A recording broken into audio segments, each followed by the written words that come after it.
والصلاة والسلام على سيد الأنبياء والمرسلين سيدنا ونبينا وحبيبنا محمد وعلى آله وصحبه أجمعين.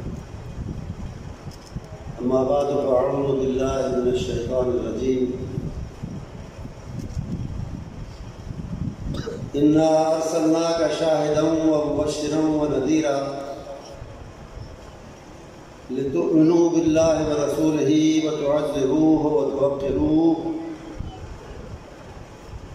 وتسبحوه بكرة وأصيلا.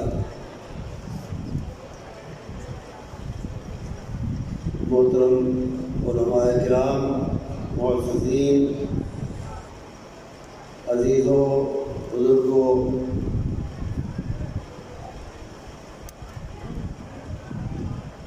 آپ کے 23 چک کی یہ کانفرنس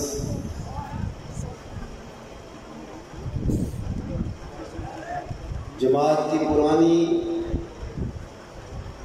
اور قابل قدر کانفرنسوں میں سے ہے، جس کی ابتدا ہمارے بڑے ہی محترم اور باوفا ساتھی، جماعت کے بہت ہی خیر خواہ، ہمدرد، بزرگ اور ساتھی جناب حافظ محمد دین رحمہ اللہ نے رکھی، ابتدا کی، اور یہ بات قابل تحسین ہے کہ ان کے سعادت مند بیٹوں نے، عزیزوں نے یہ سلسلہ مبارکہ جاری رکھا ہوا ہے۔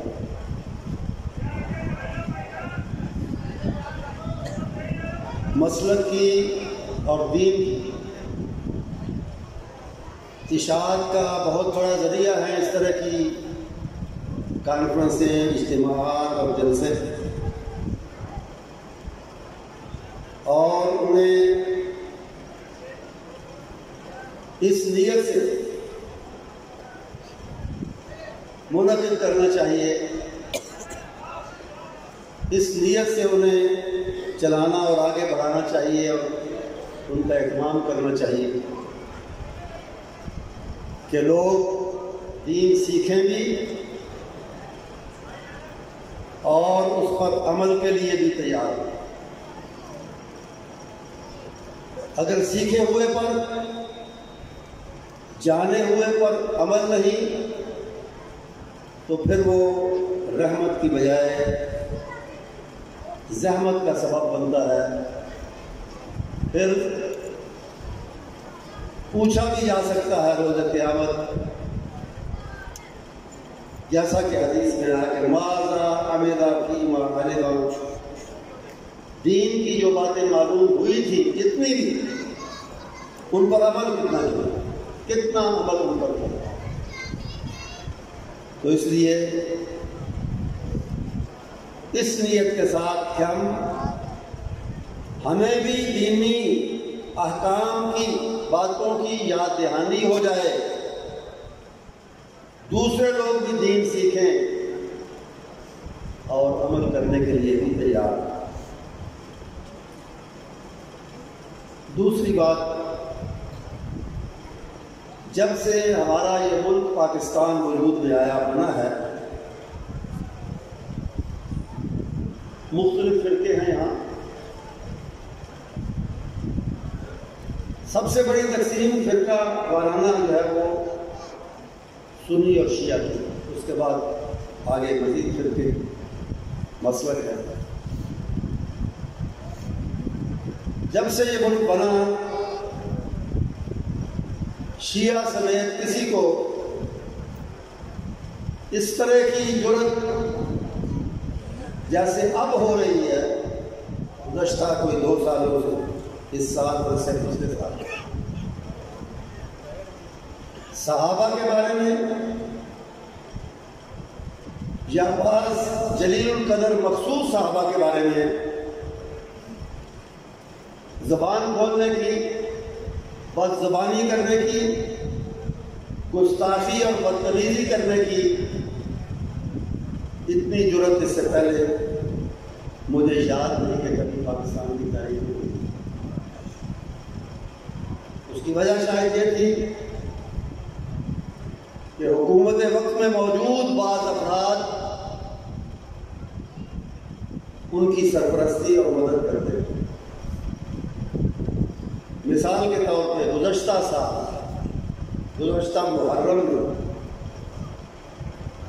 پاکستان کے دارالحکومت اسلام آباد میں جس بد زبان نام نہاد ذاکر نے سیدنا ابوبکر صدیق رضی اللہ تعالیٰ عنہ کی شان اقدس میں گستاخی کی، اس کے خلاف ایک برائے نام ایف آئی آر تو کٹی، مقدمہ تو درج ہوا، لیکن اسے اس سے پہلے ہی پاکستان سے بھگا دیا گیا اور ایک بڑے ذمہ دار حکومتی فرد نے، ذریعہ نے بتایا، اس سے پتہ چلا کہ گستاخی کرنے سے پہلے اس کی جیب میں پاکستان کی 5 مختلف ایئرپورٹوں کے ہوائی اڈوں کے ٹکٹ موجود تھے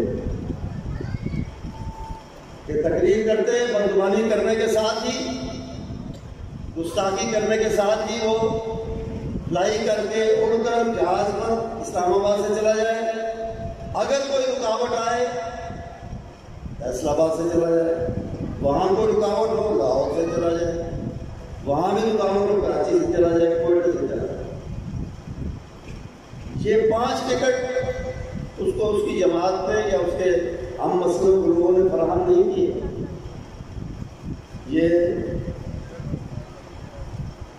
مدینے والی جو سرکار ہے، مدینے والی سرکار ہے، وہ مدینے والی اصل سرکار میں یہ مدینہ کی ریاست ہونے کا جھوٹا دعویٰ کرنے والے ان میں سے ایک نے یہ سارا کام ہے، اور یہ ذمہ دار لوگوں کی زبانی مجھے معلوم ہے۔ اسی طرح دوسرے مقامات پر کراچی میں اور جنوبی پنجاب میں، لاہور میں گستاخیاں ہوئی، ان کا جی ہم نے مقدمے درج کیے، آج تک کارروائی کیا ہوئی؟ ذرا برابر نہیں، معمولی بھی نہیں۔ تو یہ رجحان، یہ طریقہ کار گستاخی کا، بد زبانی کا کب تک برداشت کیا جائے؟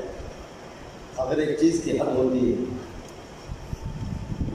اچھی بات ہے کہ تمام سنی طبقوں نے اس کی مذمت تو کی، لیکن کوئی ہنگامہ نہیں اٹھایا، کوئی اس چیز کو ہنگامہ خیزی کی طرف لے کر نہیں گئے۔ لیکن اگر یہ صورتحال اسی طرح رہی تو پھر امن کی ضمانت نہیں دی جا سکتی۔ امن، وہ کہتے ہیں تالی ایک ہاتھ سے نہیں بجتی، دونوں ہاتھوں سے بجتی۔ ایک طبقہ یا ایک طبقے کے کچھ افراد مسلسل صحابہ کی شان میں بدزبانیاں کرتے رہے اور دوسرے برداشت کرتے رہے، یہ ممکن نہیں ہے۔ اس لیے حکومت کا، انتظامیہ کا فرض ہے وہ ایسے لوگوں کو لگام دے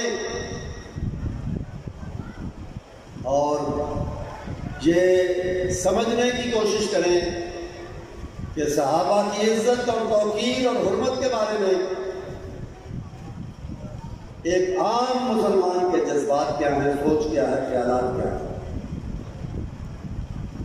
صحابہ کو اللہ تعالیٰ نے چن کر اپنے آخری اور سب سے عظیم الشان نبی کا ساتھی بنایا، جیسا کہ حدیث میں آیا کہ نظر اپنی قلوب العباد، اللہ تعالیٰ نے اپنے بندوں کے دلوں پر نظر ڈالی، ان میں سے جو دل اسے صاف ستھرے اور اچھے لگے، ان دل والوں کو اپنے آخری نبی کا ساتھی بنایا صلی اللہ علیہ وسلم رضی اللہ تعالی عنہم۔ اس حوالے سے شروع میں سورہ فتح سے آیات کریمہ میں نے پڑھی۔ ارشاد ہے رب العالمین کا، اِنَّا أَرْسَلْنَاكَ شَاهِدًا وَمُبَشِّرًا وَنَذِيرًا۔ یہ سورہ احزاب میں بھی یہ الفاظ آئے، یہاں بھی آئے کہ اے نبی صلی اللہ علیہ وسلم، ہم نے آپ کو بھیجا ہے گواہ بنا کر۔ گواہ کس چیز کا؟ اپنی ہستی کا، اپنی توحید کا، روز قیامت کے آنے کا، اس دنیا کے بعد، اس زندگی کے بعد، برزخ اور قبر کی زندگی کے بعد دوبارہ زندہ کیے جانے کا، فرشتوں کا، کتابوں کا، تقدیر کا، ان سب چیزوں کا گواہ بنا کے آپ کو بھیجا ہے۔ وَمُبَشِّرًا وَنَذِيرًا، اور خوشخبریاں دینے والا اور ڈرانے والا اللہ کے عذاب سے آپ کو بنا کے بھیجا ہے۔ اور مقصد کیا ہے؟ آپ کے آنے سے جو مقصد اللہ تعالیٰ حاصل کرنا چاہتا ہے، لوگوں سے، اپنے بندوں سے جو چیز چاہتا ہے، وہ کیا ہے؟ کہ لِتُؤْمِنُوا بِاللَّهِ وَرَسُولِهِ وَتُعَزِّرُوهُ وَتُوَقِّرُوهُ، کہ تم سب اللہ اور اس کے رسول پر یقین کرو، ایمان لاؤ سچا، اور آپ کی مدد کرو دین کے پھیلانے میں، دین کی اشاعت میں آپ کے ساتھی بنو، آپ کے دست و بازو بنو۔ وَتُعَزِّرُوهُ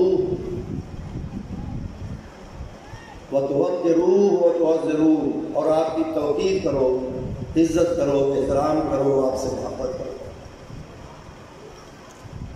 ان الفاظ میں نہ صرف آپ کے آنے کا مقصد بتایا گیا، آپ کے آنے کے بعد اللہ جو لوگوں سے چاہتا ہے وہ بتایا گیا، بلکہ اس میں یہ اشارہ بھی دیا گیا کہ صحابہ کو، آپ کے ساتھیوں کو اللہ تعالیٰ نے جو مقام دیا ہے، جو درجات دیے ہیں، ابھی آپ مولانا سے سن رہے تھے اور دوسرے علماء سے بھی آپ سنتے رہتے ہیں، اللہ تعالیٰ ان سے راضی ہوا، وہ اس سے راضی ہوئے، وہ جنت کے وارث ہوئے، ان کے ایمان کو معیار ایمان قیامت تک قرار دیا گیا سب لوگوں کے لیے۔ اور دوسری خوشخبریاں جو ان کو دی گئی، اس کی وجہ کیا ہے؟ وہ وجوہات بھی انہی آیات میں بتا دی گئی، ان کا اشارہ بھی یہاں ہی دے دیا گیا ہے۔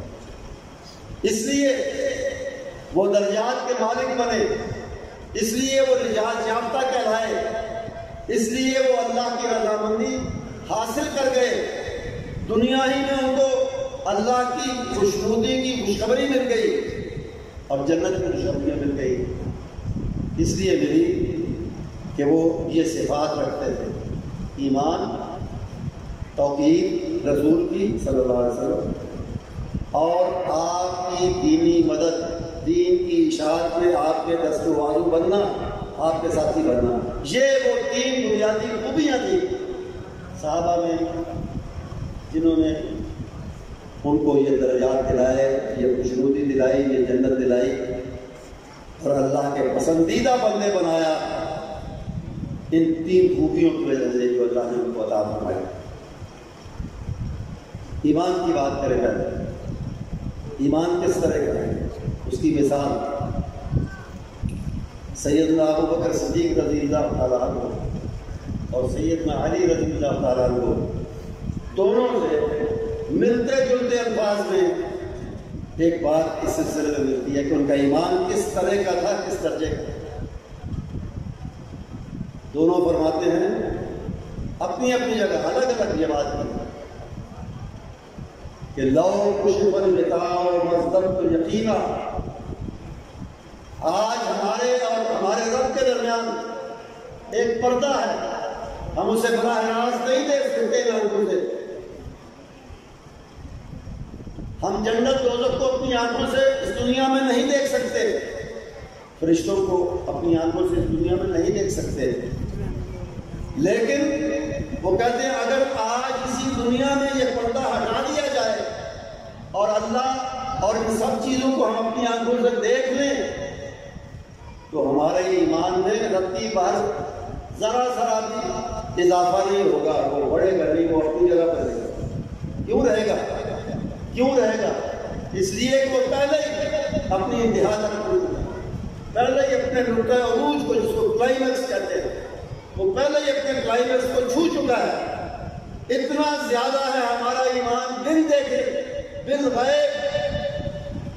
یا اگر ہمیں سب کچھ دکھا دیا جائے، اللہ بھی ہمارے سامنے آ جائے، ہمارا ایمان اسی طرح رہے گا، اس سے کوئی اضافہ نہیں ہوگا، کیونکہ اس سے زیادہ اس کا کوئی درجہ ہے ہی نہیں. اس درجے پر اللہ نے ہمیں پہنچا دیا ایمان کے حوالے سے. ایک بات. دوسرا ایک اور سا، یہ تو معروف اور بڑے جلیل القدر لوگ ہیں، حضرت ابو بکر علی رضی اللہ تعالیٰ اور ان جیسے دوسرے. ایک عام صحابی مالک بن حویرث، مالک بن حویرث ان کا نام. نبی محترم صلی اللہ علیہ وسلم سے ملے ایک دن، تو آپ نے پوچھا کہ کئی فاصلہ. ہم بھی جب ملتے ہیں سلام دعا کے بعد کیا حال ہے، کیا حال ہے، تو یہ الفاظ آپ نے کیا فاصلہ، تمہارا دن کیسے ہوا یا گزرا یا کیا حال ہے. تو انہوں نے کہا کہ اصبحت بخیر والحمدللہ، خیریت کے ساتھ میرا دن شروع ہوا اور اس وقت بھی میں خیریت سے ہوں، اللہ کا شکر ہے. آپ نے فرمایا میں یہ صحت کا حال نہیں پوچھ رہا، میں تمہارے ایمان کا حال پوچھ رہا ہوں کہ تمہارے ایمان کی کیفیت کیا ہے. ان کا پھر تو بھی سن لیا. آپ نے پوچھا تو میں بتا دیتا ہوں. میرا ایمان اس درجے تک پہنچا ہے کہ میں جنت میں جنتیوں کو خوشیاں مناتے، عیش و آرام کرتے، کھاتے پیتے، اللہ کی نعمتیں اپنی آنکھوں سے دیکھتا ہوں. اور میرا ایمان اس درجے تک پہنچا ہے کہ میں جہنمیوں کو جہنم کی آگ میں چیختے چلاتے اپنے کانوں سے سنتا ہوں. یہ ہے میرے ایمان کی کیفیت. تو آپ نے فرمایا کہ اسی پر رہو، یہی اصل ایمان ہے. یہ تھا ان کا ایمان. لِتُؤْمِنُوا بِاللَّهِ وَرَسُولِهِ. اور پھر تُعَزِّرُوهُ وَتُوَقِّرُوهُ، توقیر کی بات پہلے کریں. توقیر کیا ہے؟ عزت احترام. وہ عزت اور احترام جس کے اندر محبت بھی شامل ہوتی ہے. محبت پر ہی تعظیم، محبت پر احترام، محبت بھی اور عزت بھی اور احترام بھی. کتنا کیا صحابہ نے رسول اکرم صلی اللہ علیہ وسلم کا،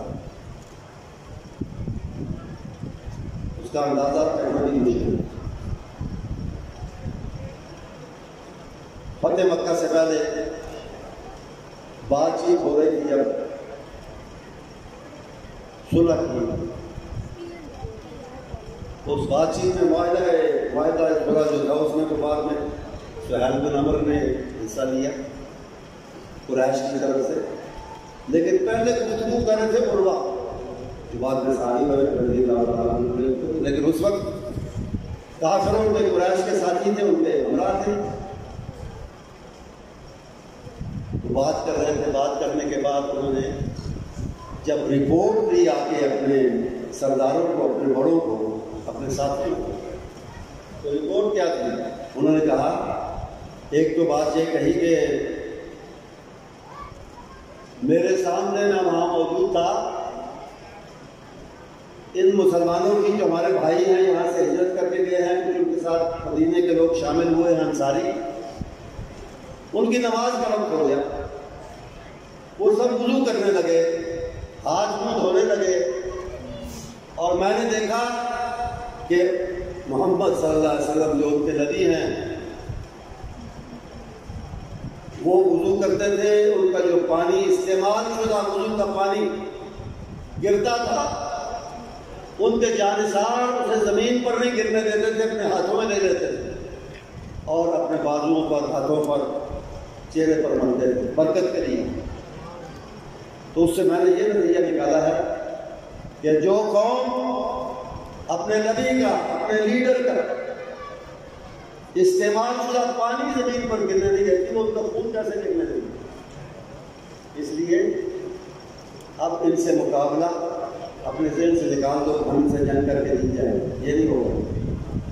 دوسری بات اس نے کہی،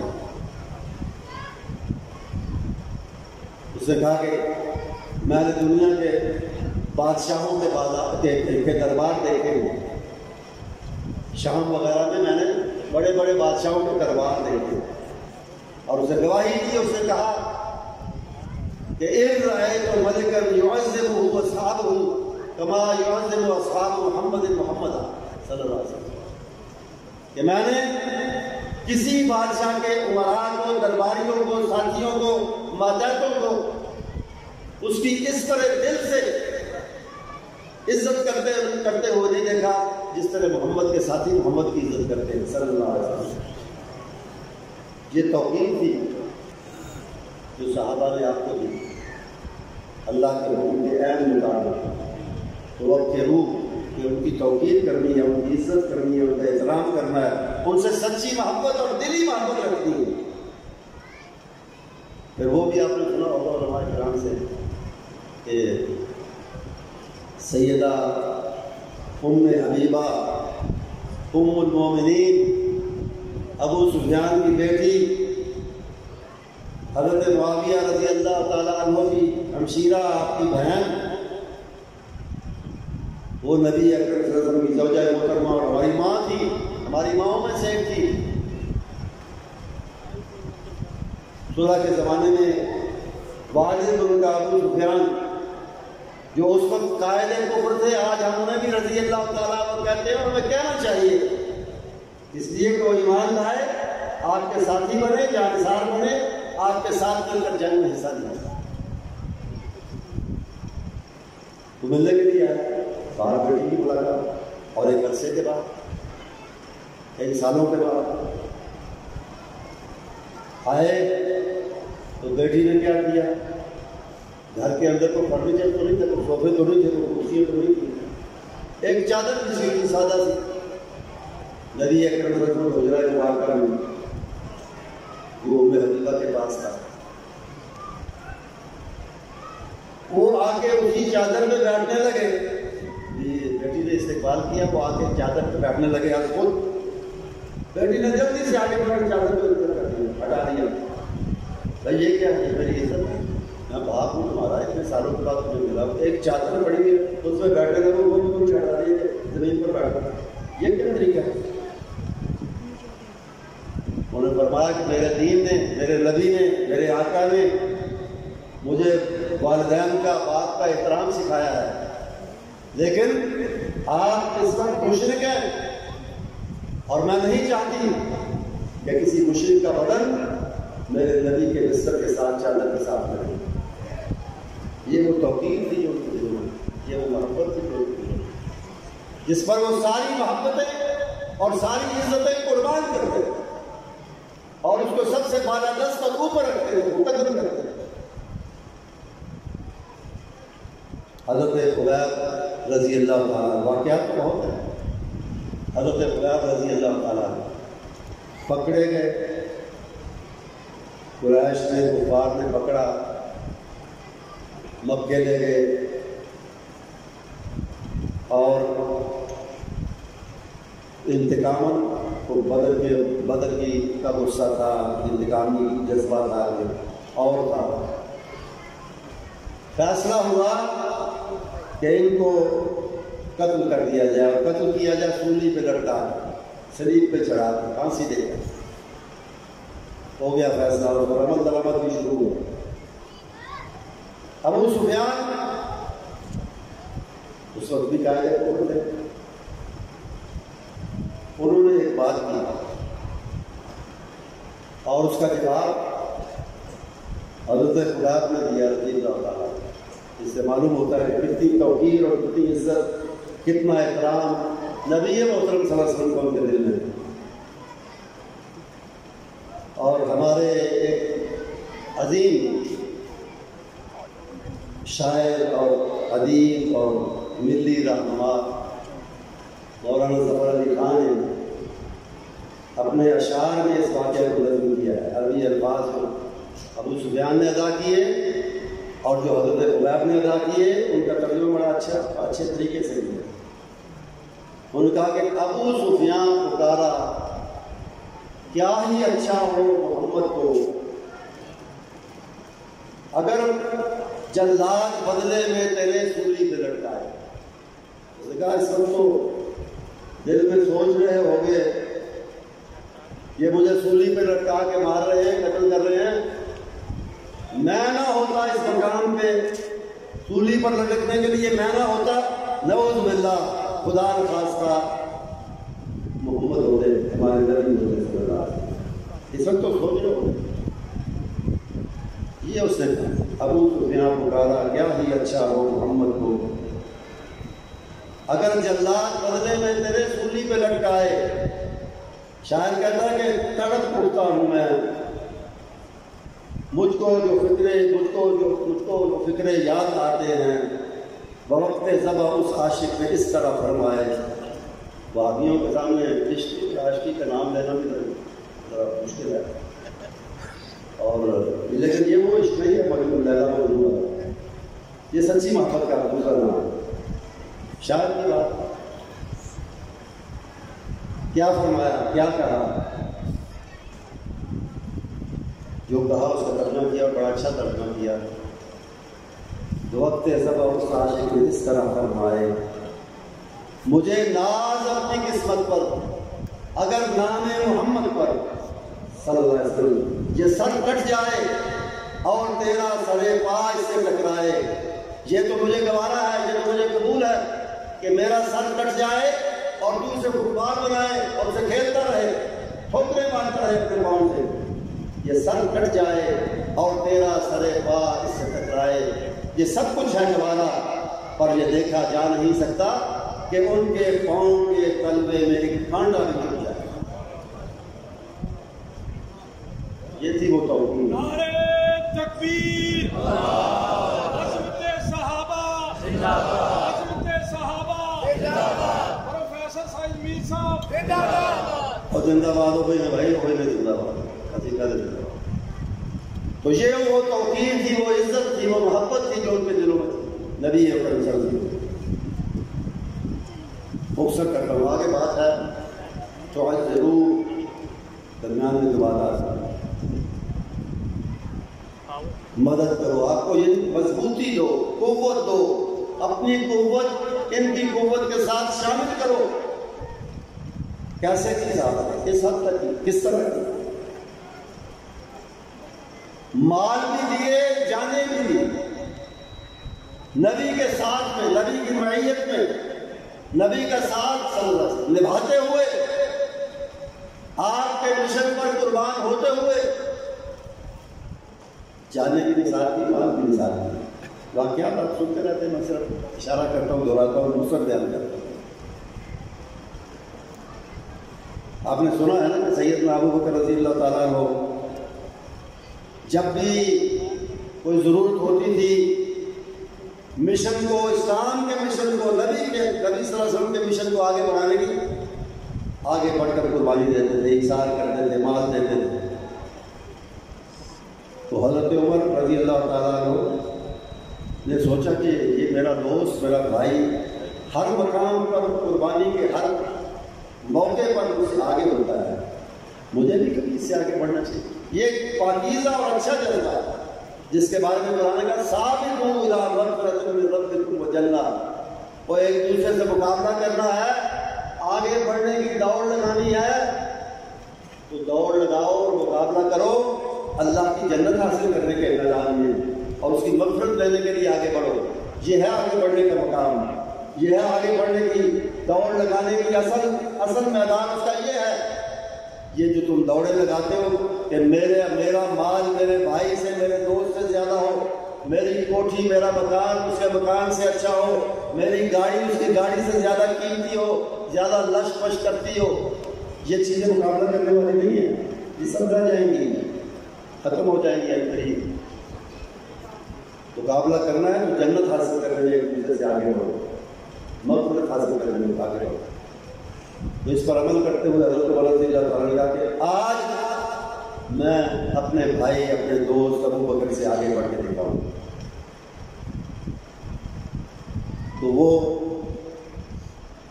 گئے گھر، اپنے مال کا اپنے اسباب کا جائزہ لیا، اپنی ملکیت جو بھی تھا، اور اس کا اپنے اندازے سے نصف کر کے آدھا گھر والوں کے لیے، آدھا اللہ کے دین کے لیے، نبی کی مدد کے، نبی کے مشن کی مدد کے لیے وہ لے آئے۔ پھر آگے کیا ہوا آپ نے سنا تو آگے کیا ہوا یہ بھی سننے ذرا اقبال کی زبان سے سننے کے کیا ہوا، اس کے بعد کیا ہوا۔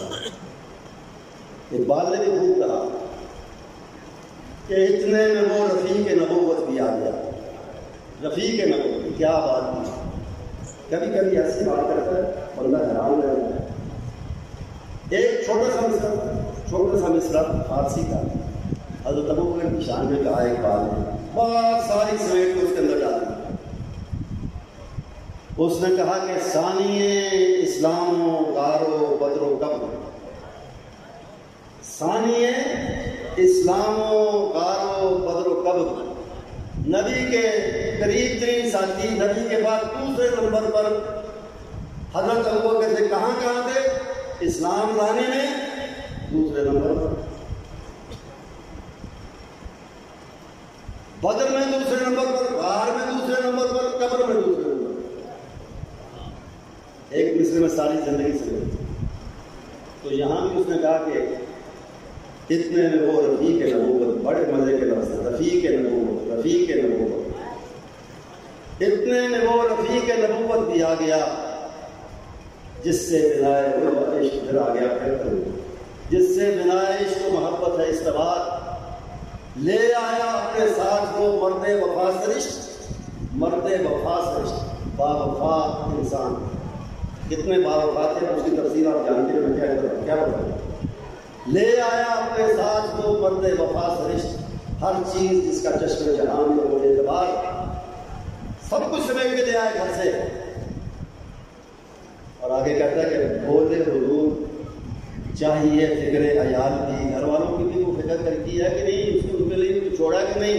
ما ترکتا لأہلک یا ابا بکر، یہ آپ کا سوال تھا، اس کا ترجمہ اس نے دیا کہ بولے حضور چاہیے فکر عیال بھی، کہنے لگا وہ عشق و محبت کا رازدار، پروانے کو چراغ ہے، بلبل کو پھول بس، اور صدیق کے لیے ہے خدا کا رسول بس۔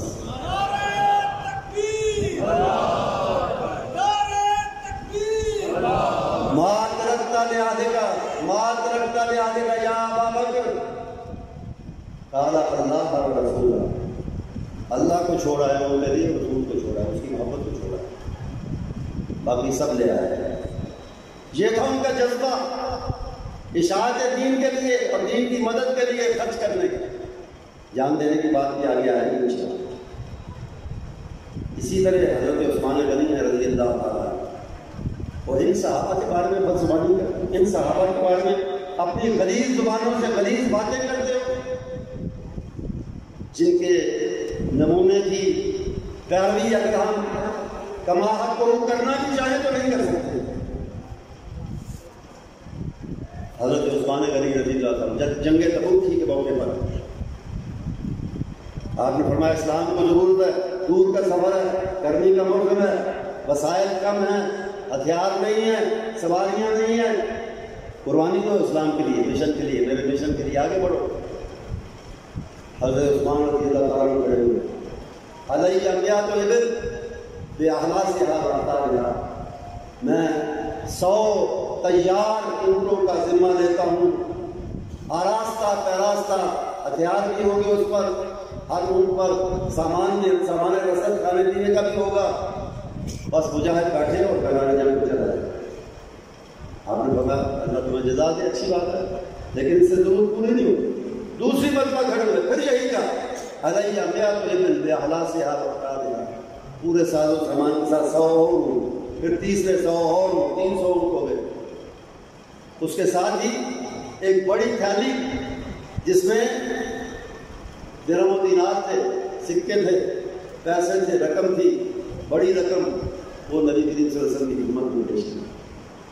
آپ ممبر پر تشریف فرما تھے مسجد نبوی میں، اور تاریخ میں آتا ہے کہ البدایہ والنہایہ مفسر ابن کثیر کی مشہور کتاب ہے۔ اب تو آپ لوگ پڑھنے کا وقت نہیں دیتے، کسی زمانے میں اسے بہت بڑا کرتا، تو اس نے لکھی ہے یہ تفسیر۔ اس نے لکھا کہ نبی محترم صلی اللہ علیہ وسلم ممبر پر تشریف فرما ہے، خوشی سے اس تھیلی کو کبھی دائیں ہاتھ میں رکھتے، کبھی بائیں ہاتھ میں رکھتے، کبھی ادھر ادھر کر کے، کبھی ادھر ادھر کر کے، اور ساتھ فرماتے کیا ہیں؟ فرماتے ہیں کہ ما ذرا عثمان ما عمل بعد اليوم۔ یہ سرٹیفکیٹ میں سمجھتا ہوں کہ آپ نے اور کسی کو نہیں دیا جو عثمان کو دے دیا۔ اس طرح بڑے بڑے سرٹیفکیٹ لوگوں کو ملے، حضرت ابوبکر کو، حضرت عمر کو، دوسرے عشرہ مبشرہ اور دوسرے عشرہ مبشرہ کے علاوہ صحابہ کئی کو ملے، لیکن یہ کھلا لائسنس جو آپ نے دیا کہ عثمان یہ عمل تمہاری جنت، تمہاری نجات کے لیے کافی ہے، اس کے بعد کچھ کرو یا نہ کرو، جو مرضی کرو، کچھ نہیں، تمہیں کوئی نقصان نہیں ہو، کھلا لائسنس دیا۔ یہ الگ بات ہے، مسلمانوں کے بعد اس سے بھی زیادہ دیکھیے کرتے تھے،